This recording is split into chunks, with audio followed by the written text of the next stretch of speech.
This is News Fighters, where we fight the news so you don't have to. Hello Australia, welcome to News Fighters for today. It's Friday the 10th of May 2019. I'm your host Dylan Bain. Well, what a big second last week of the election campaign. Labor released its election costings while Prime Minister Scott Morrison played bingo. Got your markers ready? 4747, 8888, 66 clickety click, 2121, same age as everyone here. Winner chicken dinner. Oh yes, Scott Morrison loves calling out those random numbers. In fact, he loves calling out random numbers so much that on ABC 7:30 on Monday night, when he was being interviewed by Lee Sales, he spent almost a whole minute of the nearly 20-minute interview just saying numbers.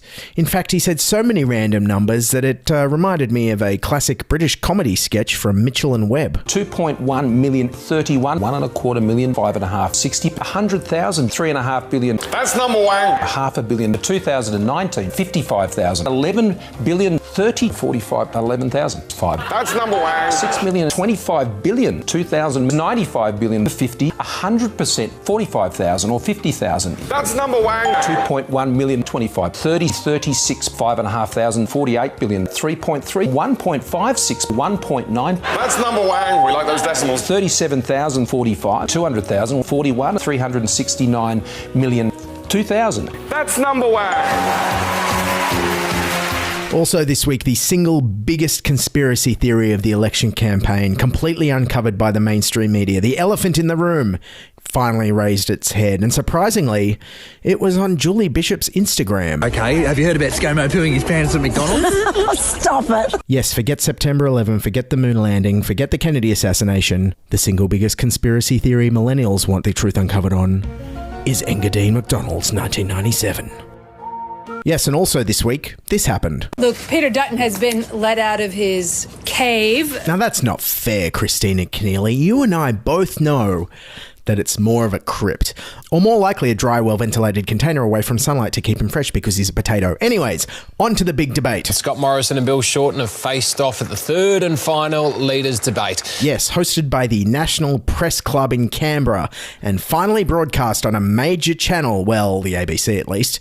This time, the debate was outrated by the Channel 10 game show Talkin' About Your Generation, which means that, according to the Liberals at least, intergenerational warfare was on two channels on Wednesday night. But anyways, from the beginning, this debate was promising to be different. And tonight we're shaking things up a little bit. Ooh, sumo suits? Cage fighting?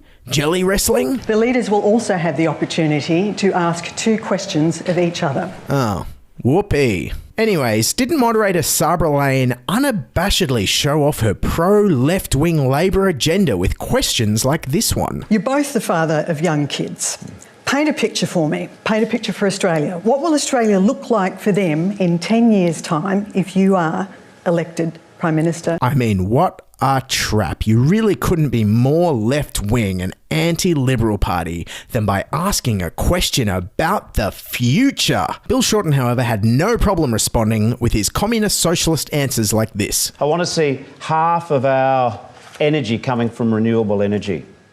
I want to see the young women in my family, my daughters, being paid the same as my son. Scott Morrison, however, got bogged down a bit in the details when he was thinking about the future. So Australians can get home sooner and safer, whether it's from being out in town and getting back on the farm or getting home on Racecourse Road out there in Pakenham. I mean, I don't know about you, but when I think about the future of Australia, you really do think about Racecourse Road in Pakenham, don't you? I mean, forget Los Angeles. I hear the next Blade Runner movie is going to be set on Racecourse Road in Pakenham. It's true. Ridley Scott told me. Anyways, Bill Shorten was looking more comfortable on the debate stage than ever before. And just like a rock band at the end of the tour, he was doing the greatest hits louder and faster than ever before. Here he was at the first debate. Now, it's not illegal. It's not immoral. And here he was at the last debate. Now, it's not illegal, it's not immoral, it's the law. Whoa, the BPMs have like doubled. He's powering through the hits. Yes, the discussion then went to another Labor policy, lowering out-of-pocket costs for people battling cancer. And Scott Morrison had this to say. To meet those out-of-pocket expenses for those Australians who are doing it through the private system, other systems, then you need your private health insurance. Wow, I hope someone tells the 55% of Australians that have chosen not to take up private health insurance that they actually need it, because they're missing out. Sabra Lane then correctly noted, not everyone can afford private health. And that's why you have a private health insurance rebate. Yes, but rebates don't work. I mean, this guy at the debate told me they just force up prices. Every time you subsidise something, it always pushes the price up. Ha, good one, ScoMo. You really got ScoMo there. Anyways, he may love subsidies and rebates, but Scott Morrison also said this. You see, when I see a problem, I like to fix it. I just don't throw lots of money at it. I know that when I have a major health problem, the last thing I want to do is throw money at it. In fact, if I ever need knee replacement surgery or heaven forbid a heart transplant, just take me down to Chinatown and pay someone $20 to stick some horse organs in me. That'll do. I don't want to throw money at the problem is what I'm saying. Anyways, on to the Israel Folau scandal, and Bill Shorten said this. I don't think if you're gay, you're going to go to hell. I don't know if hell exists, actually. No, wrong, Bill Shorten. Hell does exist, and it exists for another 7 days until his campaign is over. Also on Folau and the influence of social media, Shorten noted... This is one of the challenges of social media. It can really dumb things down, can't it? Yeah, social media really does dumb things down. You should see this Instagram clip I saw earlier. Okay, have you heard about ScoMo pooing his pants at McDonald's? The debate, however, was not without its levity and light-hearted moments. On the political instability in Canberra and his role in bringing down two Prime Ministers himself, Bill Shorten said this. I think we need one more change of Prime Minister, then we can finish it for a while. I bet Alba will be saying that in about 18 months as well. Anyway, Scott Morrison also got tense when he mixed up his tenses, talking about the projected surplus. Because we've brought our budget back to surplus. We'll keep it in surplus. It's not in surplus now. I said next year. That's what I said. And we won't know that until... That's what I said. I said we brought the budget back to surplus next year. And... well, the last surplus Labor did was in 1989. Okay, listen, ScoMo, what was with that pronunciation? This is Australia. It's pronounced 1989. 1989. Say it properly. For someone who tries to be a daggy dad, you just sounded like a British maths professor. 1989. Anyways, another memorable light-hearted moment was when Bill Shorten gathered us round the fireplace to regale us with his trademark storytelling ability. I saw a very funny cartoon, I don't know if it's true, a meme of Michelle Obama, Barack Obama's looking at a computer screen, Michelle saying, don't read that, just go to bed. And some good advice there, I suspect. Oh, phew, for a second there I was worried he's going to go Roseanne Barr on us. Anyways, ScoMo attempted a joke and of course just came across sounding like a condescending jerk. To be fair, if you win, you're going to have more people to promote because so many of your current ministry's leaving.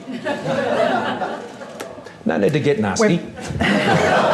I'm sorry if you think Smile, that so Bill. many It was of your a joke. people... Yeah, I have the feeling Bill might be saving up all his smiling for next Saturday night, just a hunch. Anyways, listen to this grab from the debate, which is classic Bill Shorten, where you think he's about to land a witty pun or a memorable soundbite, and instead just states a literal fact. I tell you, when you do a deal with Clive Palmer, there's always a bill to pay him at the end.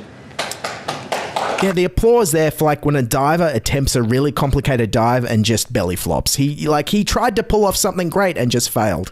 It's really up there with this one from the last debate. If I stop giving someone who's wealthy some money, we're stopping giving them some money. Oh, glimpses of greatness there. Could have been so good. Anyways, Bill's performance also suffered when he got forgetful. And in terms of what was your second part of your question, Scott? And I think it was this forgetfulness, which was why Bill was constantly taking notes throughout the debate, something that moderator Sabra Lane couldn't help but notice. You have a chance to rebut Bill Shorten. I see that you've been busy taking notes. Are you still taking notes, Bill Shorten? Yes, Bill Shorten, always writing in his notebook, which got me thinking, in many ways, this whole election for the Australian people is a bit like the movie The Notebook. Comes a story about what we long for and who we settle for. Okay, so who was the winner of the debate? Unlike the first two debates where Mr. Shorten claimed victory, there was no winner declared in this time around. But over on Sky News, Andrew Bolt thought he knew who won. I think that Morrison actually lost, to be honest, Paul. He lost not only because he had to win. Yes, he lost because he had to win. Thank you, Andrew Bolt, for that trademark Sky News insight there. Anyways, after ScoMo's defensive and troublesome debate performance, something will really have to shake up the last week of this campaign. Or you know he won't be, Winner, chicken dinner. That's News Fighters for today, everyone. Thanks for listening. Now, subscribe on your podcasting app, write us a review on iTunes, follow us on Twitter @NewsFightersPod. If you want to see the clips, watch us on YouTube. I'm Dylan Bain. Keep fighting, and bye for now. This is News Fighters, where we fight the news so you don't have to.